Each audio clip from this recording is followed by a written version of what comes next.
Pa-sample po ng curve sa roof, sir. Wala po tayong curve tool dito actually.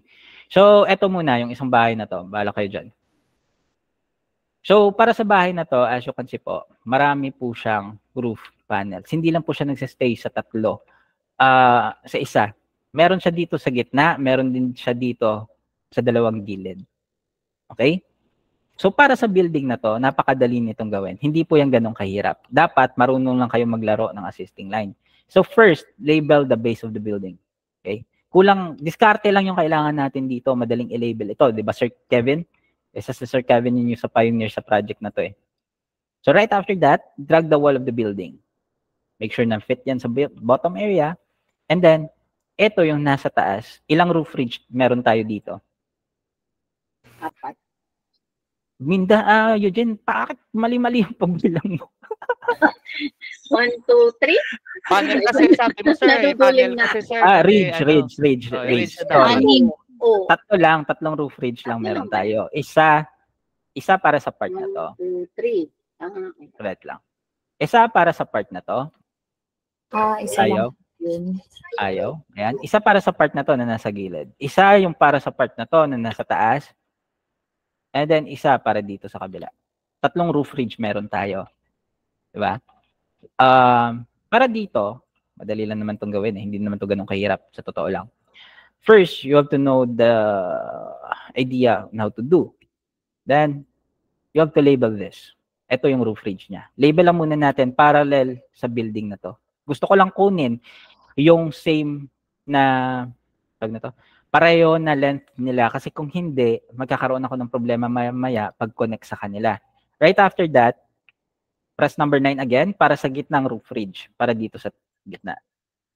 Then, para dito sa isa pa to, sa babang part, yan, tansyahin ko na lang kasi hindi ko kita, gagawa din ako ng isang assisting line. So that would be 3 assisting line.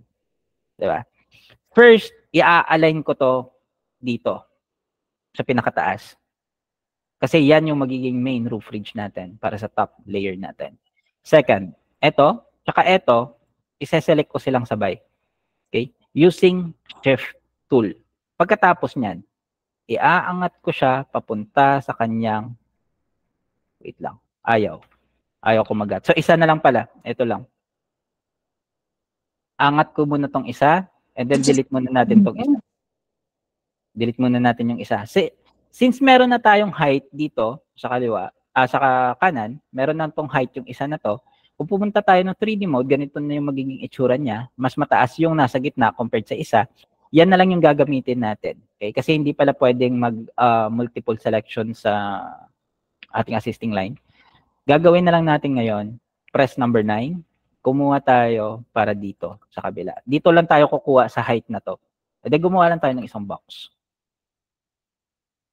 Gamit yung assisting line. Parang imaginary box lang para magkapareho sila ng height tsaka length.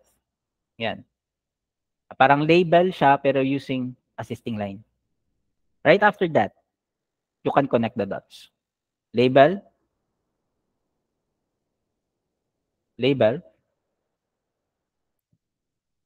And then, ayan na. Ayan na yung para sa top roof natin. Okay? Yung gagawin na lang natin ngayon is to connect naman the assisting line dito sa part na to hanggang dito sa baba. Ganyan yung magiging itsura niya. Dito, tsaka dito. Since pareho yung length nila, pareho yung height nila, hopefully mag-connect to. Okay. So, hindi siya nag-connect. Siguro, try ko. Kung pwede. Move lang natin itong mga point. So, ayun. Nag-connect naman sila. Since pareho lang sila ng length, lahat. Dito din sa kabila. Wasak na wasak ka. Redo natin.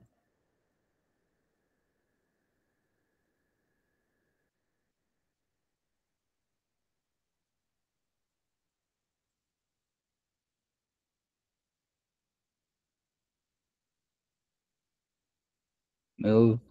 That point. Move. And then, ayun na. Okay? That is how we do this kind of building. Ano nga tawag dito sa building na to, Sir Kevin? Nakalimutan ko. Basta bahay lang, ayos na yan. Ayun, bahay lang. Ko na, wala na tayong term dati dyan eh. Diretso sagot eh. Oo. So, ganito, okay? Napakadaling gawin nun. Actually, naka-record po ito yung ating training ngayon. I-back nyo na lang mamaya para makita ninyo ulit kung paano ko ginawa yung ganitong part ng bahay. Okay? Kapag nakakuha kayo ng ganito. So, kapag pumunta kayo ng 3D mode, delete muna natin yung assisting line. Ganito yung magiging itsura niya. Okay? Now, meron pa tayong isang part ng bahay or part ng roof, which is ito, yung lutang na part na to. Para dyan, siguro dito mas magandang ituro yan para sa bahay na to na nasa kabila, yung puti. Okay. Last na to kasi ito most commonly makukuha ninyo at saka most commonly din dito kayo magkakaroon ng problema. So ito muna yung image na gagamitin natin and then hanap pa tayo ng isa. Isa na lang. Yan, pwede na ito. Oops, sobra sa F2. Yan, okay na yan. Now, label first the base of the building. Balik ko. Wait lang. Main image muna. Sa main image muna kayo mag-label pala guys ng base ng bahay kasi kung hindi magiging balik ko yung label ninyo. Kagabi pa to eh. Kagabi pa yung tinatry eh. Yan. Drag the wall. Delete muna natin tong isa kasi medyo magulo. Para sa mga lumilipad na parang attic na yan ng bahay, actually napakadali din yan gawin. Hindi yan ganun kahirap. Yung ibang image na to. Ayan. First, draw the roof ridge. This would be it. Kuha assisting line, capture natin muna yan, and then i-align lang natin sa roof mismo. Pagkatapos nyan, label na natin yung panel niya ng bahay. Ito.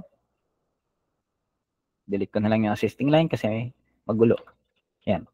Pagkatapos nyan, okay na kayo, cover up na lang natin. Dito na tayo magfo-focus sa maliit na part na to ng bahay. Okay? How do we label that? Actually, meron lang po yung isang roof ridge pala. Sorry, isang roof ridge. Kasi parang ganito po yung itsura niya eh. Ito yung bahay. Ganyan. Tapos, nakaganito po siya dyan. Nakaganyan lang siya dyan sa taas. Nakadugtong lang siya. Okay? So, madali lang yung gawin. Dito siya nakakonect sa pinakamataas na roof ridge natin. Sa main roof ridge natin sa taas. Ito, yung part na to, ito yung nakaangat. Ito naman yung nasa baba, yan yung nakakonect sa bahay mismo or nakadikit. Alam ba tayo mas magandang image dito?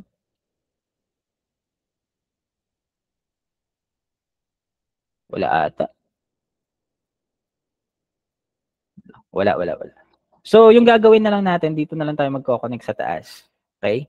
Tapos, gumawa na lang tayo ng isang roof ridge para dito sa harap. Press number 9. Gumawa tayo ng isang roof ridge dito. Or assisting line, sorry. Yan. And as you can see, hindi pa yan aligned sa right frame. Medyo semi-aligned, pero actually hindi pa yan. Kung pumunta tayo ng 3D mode, nakadikit lang yan sa bahay. Kagaya yan. Pero yung gagawin natin is pumunta sa right frame, i-select yung assisting line, and then hatakin natin konti. I-align natin dun sa mismong image. Pagkatapos niyan, pag pumunta kayo ng 3D mode, ganyan yung magiging itsura niyan. Nakaangat na siya.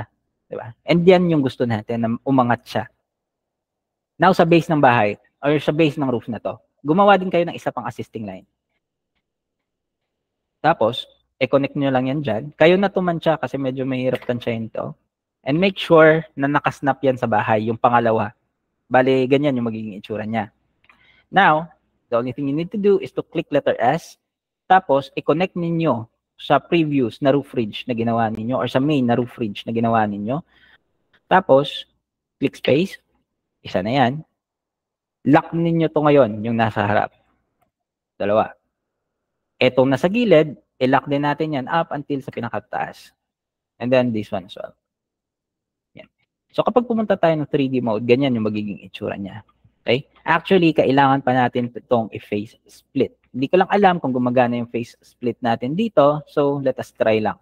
Select natin yung main part ng roof ridge, which is roof panel na dinikitan niya. And then select din natin yung mga affected na label. Okay? Nawala yung pag-select ko.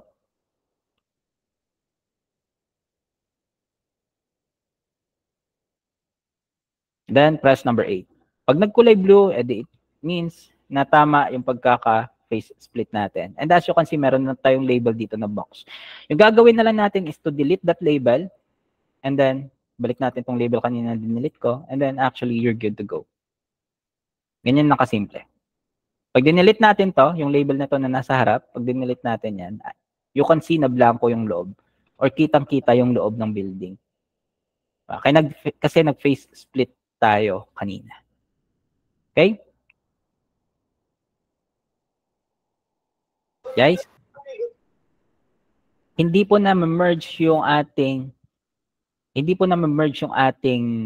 assisting line. Sorry. Ano pong shortcut ng change image? Anong change image? Wala pong shortcut yon, sorry. Yung flip view.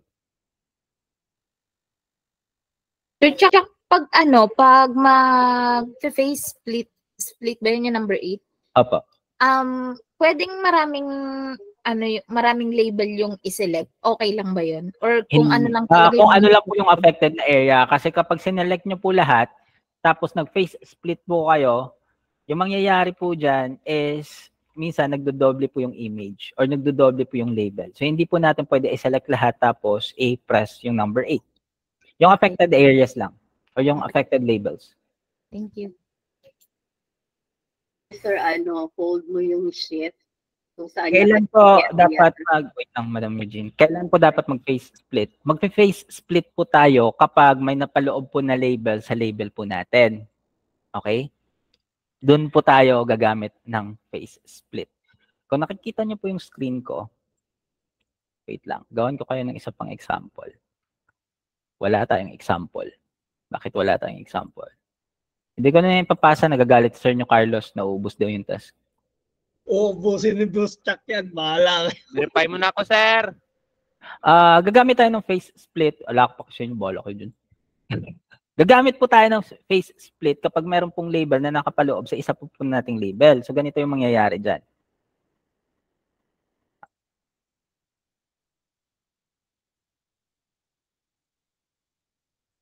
Bara-bara na muna to. Example lang to.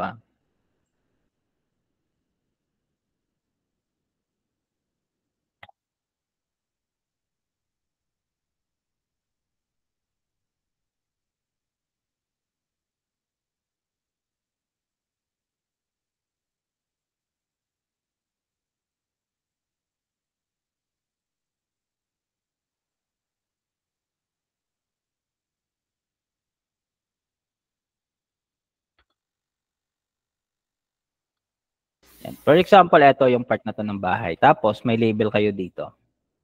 Isa pang roof ridge sa baba. Or roof panel, sorry. Nalilito ako sa ridge saka panel din.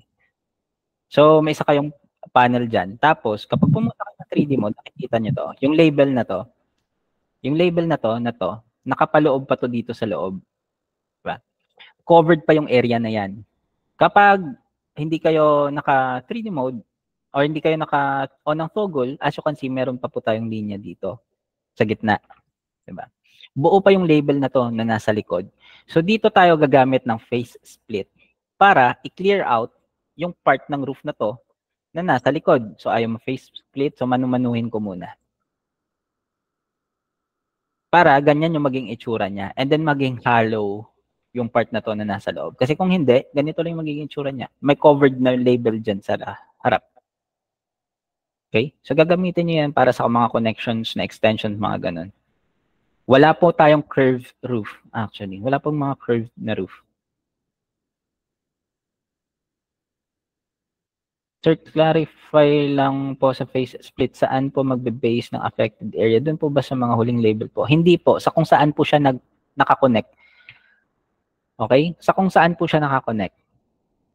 Ito, yung part na to, dito siya nakakonect, di ba? Ito yung label na to. So, ito, yung dalawang label na to, nakakonect dito. So, iyan silang tatlo yung affected. So, dyan kayo gagamit ng face split. Para mawala yung nasa loob na area na yan kung saan sila nakakonect na dalawa. Understood?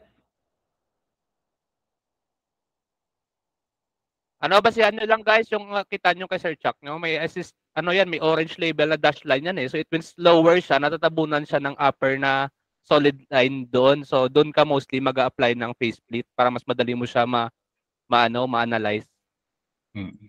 So kung wala na kayong tanong, kasi kung magtatanungan tayo dito ng face split, aabutin po tayo ng Monday. Yes, aabutin po tayo ng Monday. So kung wala na po tayong tanong, mas mabuti siguro mag-start na tayo magtrabaho. And then, Go. mamaya, kung may tanong kayo, or kung may problema kayo, siguro tatry nating mag-training pa ulit. Kung marami pa yung project, mamaya mga alas 7 ng gabi. Okay? Kung marami pa talagang mapa, tatry kong mag-training sa inyo ulit kung kaya pa ninyo. Okay? For the attendance, bolo kayo dyan. And then, for the attendance, ito send ko. Make sure to fill up with a friend.